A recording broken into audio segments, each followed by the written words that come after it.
The second attribute that you'll notice a change in as you shift your focal length is the way that depth is portrayed within your shot.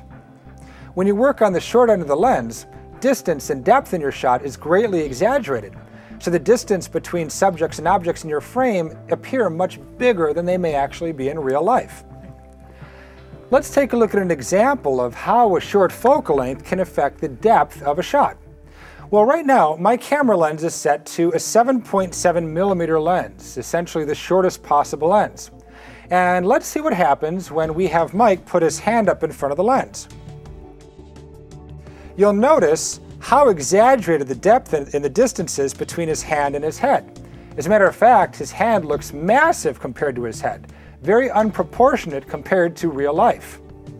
Well, let's see what happens when we put an even wider angle lens on the camera. So I'm going to remove my matte box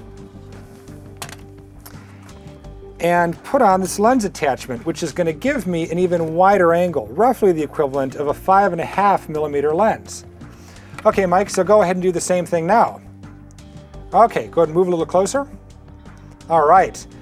So with an even shorter focal length, we have an even greater exaggerated depth. So keep this in mind. Anytime you need to create depth and distance within your shot, you can use a short lens. Now, to demonstrate how a longer focal length affects the depth of a shot, I asked Mike to take a step backwards by about 15 feet. So he's still in axis with a camera lens, but now he's 15 feet back. So let's go ahead and see what happens when I lengthen my focal length, going from a 7.7 millimeter lens to, let's see, I'm at about a 50 millimeter.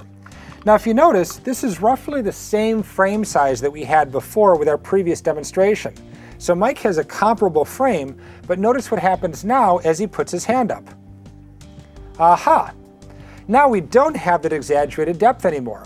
As a matter of fact, it's really difficult to tell how far away his hand is from his face, and his hand looks to be the same size as his face. So by using a longer focal length, we're able to compress a shot and remove any type of depth cues that allow the audience to tell how far away objects are within the frame.